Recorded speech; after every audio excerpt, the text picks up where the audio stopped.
guys, we are on lesson 2 in which we are discussing marginal cost, marginal revenue. इस type के concept अभी हम लोग discuss करेंगे. ये एप्लीकेशन ऑफ डेरिवेटिव में क्यों आया ये समझाते हैं. ओके, तो रेट चेंज में मार्जिनल कॉस्ट को देखते हैं, क्या है रेट चेंज में इसका एप्लीकेशन. अब आपकी बुकिश नॉलेज पहले देख लेते हैं. मार्जिनल कॉस्ट होता क्या है? Instantaneous rate of change of total cost. अब ये है क्या, इससे कुछ समझ ज्यादा आता नहीं. एनी लेवल ऑफ आउटपुट, ये हर बुक में लिखा होता है और आप भी रट लेते हो और क्वेश्चन भी करते हो. ठीक, अब ये है cost. CX denotes here cost. ये कॉस्ट है और ये बच्चों कॉस्ट का फंक्शन है. एक्स में रिप्रेजेंट है तो कॉस्ट का फंक्शन है एक्स के. ओके, एक्स यूनिट जब प्रोड्यूस होगा तो उसका इस तरह से होगा. अब समझते हैं मार्जिनल कॉस्ट का मतलब क्या हुआ. इंस्टेंटेनियस रेट मतलब rate of change of total cost at any level of output. किसी पॉइंट मतलब किसी भी लेवल अप जब आप कोई चीज प्रोड्यूस करते हो तो आप जैसे देखो, सिंपल सा लॉजिक समझाता हूं. अगर आप एक नोटबुक लेने जाते हो एक बुक शॉप पर, तो एक का मान लो वो कॉस्ट दे रहा है 10 रुपए और कहोगे नहीं जी 5 लूंगा, तो वो 50 नहीं लेगा, बोले ठीक है सर मैं आपको 45 में दे दूंगा. ओके, तो आपकी कॉस्टिंग कम होगी क्योंकि आपने ज्यादा ले लिया. ओके, उसी तरह अगर आप देखो किसी फैक्ट्री में अगर 100 चीज प्रोड्यूस की जाती है तो उसकी कॉस्ट अलग लगती है, लेकिन वही 1000 लगती है. मान लो इसकी कॉस्ट 100 चीज को प्रोड्यूस करने में 1 लाख रुपए लगे, तो 1000 को प्रोड्यूस करने में ऐसा नहीं है कि आपको 10 लाख लग जाएंगे. इट विल कम डाउन, कम होता है. ओके, तो कुछ फंक्शन बना देते हैं कि किस हिसाब से क्या होगा, मेरा प्रोडक्शन कैसा हो रहा है उससे बना देते हैं. ओके, तो अब हम उसको समझेंगे. पहले आप बेसिक बात ध्यान रखो कि instantaneous rate of change of production है या कॉस्ट है, टोटल कॉस्ट है, व्हाटएवर. मार्जिनल रेवेन्यू वही है. ठीक है, एनी चेंज जो instantaneous rate of change of total cost at any level of output. Total cost जो लग रहा है उसका मार्जिनल रेवेन्यू है. ठीक है, और मार्जिनल रेवेन्यू समझ गया. जैसे ये प्रोडक्ट है तो ये आपका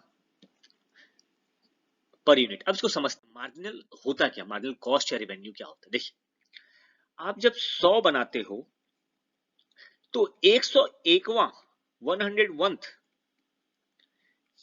ऑब्जेक्ट को या अपने प्रोडक्ट को बनाने में जो एक्स्ट्रा लगेगा, राइट. तो अब क्या है कि आपका फंक्शन दिया हुआ है, मान लीजिए कॉस्ट फंक्शन या इसको CX लिख देंगे. वो दे रखा है, एक सिंपल सा एग्जांपल लेते हैं, AX प्लस B. एकदम सिंपल बेसिक. अब पूछा कि अगला बनाने में क्या लगेगा. ठीक है, 1 यूनिट और बनाओगे तो क्या लगेगा, तो आप क्या करो, CX प्लस 1 लिख दिया अगले 1 यूनिट बनाने में. सॉरी, वेट, मैंने यहाँ थोड़ा गड़बड़ कर दिया. हाँ, ये हो गया x प्लस 1, राइट बच्चे, प्लस B. तो ये क्या हो गया, AX plus A plus B.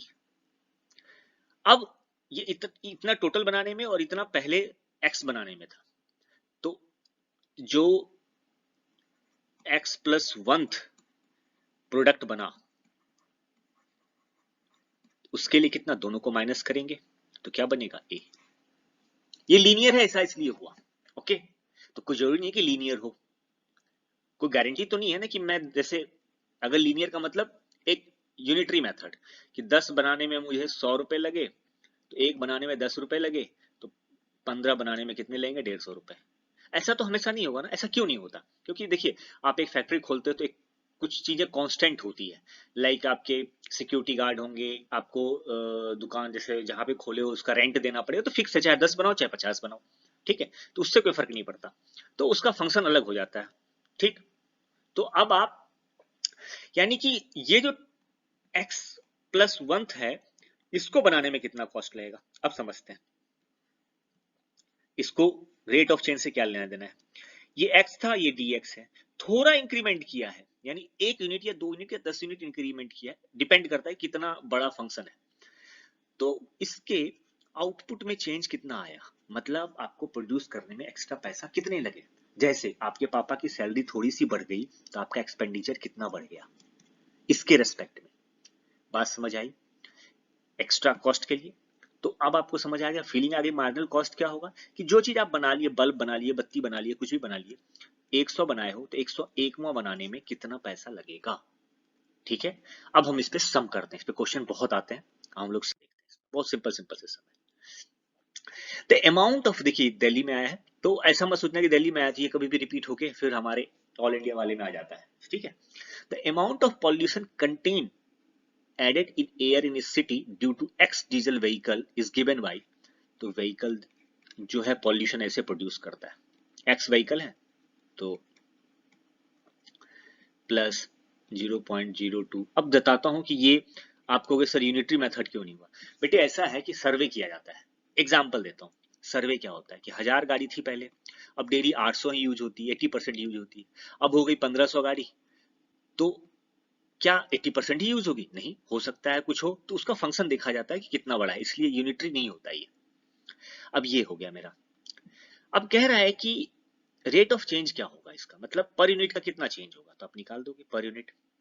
तो dp बाई dx निकाल दिया मैंने, वो क्या आया, एकदम महसूस फील करते चलिए, ये नहीं कि बस रट्टा मार लिए। प्लस 0.02 इंटू 2x प्लस 30, इसको हो गया। ये रेट ऑफ चेंज ऑफ, यानी एक थोड़ा सा चेंज करेंगे गाड़ी में तो कितना पॉल्यूशन बढ़ जाएगा। अब देखिए बोला कि फिक्स कर दिया कि 3 बढ़ाए हैं तो ये x पे डिपेंडेबल है, यानी कि जो पॉल्यूशन का रेट है बेटा बच्चों वो x पे डिपेंडेंट है। कि अब मान ली 100 गाड़ियां थी, अब 3 बढ़ी तो 3 जो आई नहीं उसके लिए डिपेंडेंट है। तो इसको 3 into 9, 0.02 into 2 into 3 plus 30। Okay, समझ आ रही है बात? ये है हमारा। अब इसको हम सॉल्व कर लेंगे। इसको सॉल्व करना आता है सबको? इसको सॉल्व करके बताइए कितना आएगा। इसको सॉल्व करते हैं।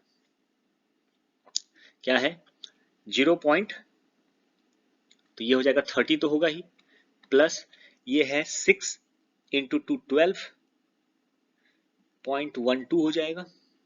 ऑलराइट, ये है 27 इंटू 5, 27 इंटू 5 135, तो प्लस 0.135 इस तरह से होगा। ऑलराइट, तो अब सॉल्व कर लेते हैं इसको। 135, ये 5, ये 5, ये 2, ये 30.225, 30.225। ओके, 30.255, सॉरी, इतना हो गया। अब यहाँ पे क्वेश्चन में पूछा कि अगला line, right which value is indicate in the above question. ये वैल्यू क्या इंडिकेट करता है? अगर ये नहीं लिखोगे तो आपके नंबर कट जाएंगे। ये बस सीधा लिख देना है कि ये वैल्यू इंडिकेट करता है कि इतना मार्जिनल बढ़ इंक्रीज हो जाएगा पॉल्यूशन, बस दैट्स इट। राइट, ये लिखना होता है हर क्वेश्चन में, लगभग लिखना होता है। चलिए, the money to be spent for welfare of employee of a firm is proportional to the rate of change of its total revenue.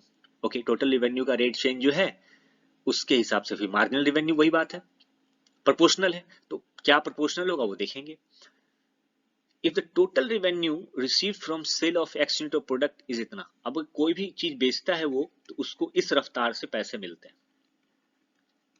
ऐसा नहीं है कि एकदम 5 बेचेगा तो वही मिलेगा, उसको बेचने में कॉस्टिंग भी बढ़ेगी। हो सकता है ऐसा कुछ कॉस्ट सेट हो कि जैसे कि अब यहाँ से इलाहाबाद कुछ बेचने जा रहा है, अब बोला कि नहीं इलाहाबाद में पहले 5 जा रहा था तब भी एक ट्रक जा रहा था, अब 10 जा रहा है। मतलब कोई भी चीज सामान पहले 5 जा रहा था, 5 कार्टन जा रहा था एक ट्रक में, अब बोला कि नहीं 10, तो 10 तो लोड हो सकता है उस मतलब ट्रक पे। तो ऐसा तो नहीं कि डायरेक्ट बढ़ गया, कॉस्ट तो नहीं बढ़ा वहां पे, केवल प्रोडक्शन का कॉस्ट बढ़ा। ठीक है, तो बहुत सारी चीजें डिपेंड करती है, तो इसलिए लीनियर नहीं होता। कभी कभी कभी हो भी सकता है, ऐसा नहीं है कि नहीं ही होगा, लेकिन डिपेंड करता है क्या फंक्शन आपको दे रखा है, उस पर रिसर्च नहीं करना है मेरी। ये हो गया 6x और ये हो गया 36, यानी कि पर यूनिट का जब बेचोगे तो इतना एक्स्ट्रा मिलेगा। ठीक, अब इसी के प्रोपोर्शनल हम जितना मेरा बिकेगा उसी के प्रोपोर्शनल तो एम्प्लॉय को पैसे दोगे आप। ठीक है, तो अब कहता है find the margin when x equals to 5, x 5 रख लीजिए आप, तो क्या होगा 6 into 5 plus 36, that mean 66। Alright, तो 66 एक्स्ट्रा है अपने पास, तो इसी के प्रोपोर्शनल आप एम्प्लॉय पे खर्च करोगे। क्या लाइन लिखोगे, तो welfare for employ is increase when revenue will increase, खत्म। ओके, चलिए फिर देखिए, मिड डे मील है। आजकल देखते हो, आजकल क्या बहुत दिनों से चल रहा है mid day meal government school में, स्कीम में। तो अब देखिए मिड डे मील के लिए कॉस्ट जो है प्राइमरी क्लास के लिए ये हिसाब किताब है। और ये क्वेश्चन, इस टाइप का क्वेश्चन दो बार पूछा है। देखिए दिल्ली में पूछा और 2018 में भी पूछा है, इसलिए आप लोग इस पे ध्यान रखिए, क्वेश्चन रिपीट होते हैं। ऑलराइट, एक भी क्वेश्चन छोड़ना नहीं है, चाहे थोड़ा टाइम लग जाए, लेकिन सारे क्वेश्चन हम करेंगे। ये 50 है बच्चों। अब देखो इसको फिर वही कॉस्ट है, तो डीसी बाई डी एक्स निकालना पड़ेगा, इसको एक्स के रिस्पेक्ट में डिफ्रेंशिएट कर लेंगे। तो क्या मिलेगा बच्चों, 0.015 x square minus 0.04 x plus 30। Alright, ये समझना है आपको। अब एक्स की वैल्यू आप सब्स्टिट्यूट कर दो, 0.015 3 तो 9 इंटू 10 टू द पावर 4 हो जाएगा, माइनस 0.04 इंटू कितना है बच्चों, 300 हो जाएगा, प्लस 30। अब सॉल्व करते हैं, तो ये कितना हो जाएगा, 12 हो जाएगा, तो -12 प्लस 30। और ये कितना होगा देखिए, तो 3 या 50, 1 2 3 15, 150 इंटू 9 हो जाएगा, तो क्या हो जाएगा 1350 प्लस ये क्या होगा 18, तो 1368। कैलकुलेशन एक बार चेक कर लीजिएगा, 1368 आना चाहिए, ठीक है। तो अब इसका क्या मतलब है, इसका मतलब अब यहाँ पे थोड़ी कहानी लिखनी है कि this is welfare for student, इस तरह से आप लिख लो, ये सब लिखना है आपको, ठीक है। Welfare for student increasing when, इस तरह से आगे बढ़ते हैं।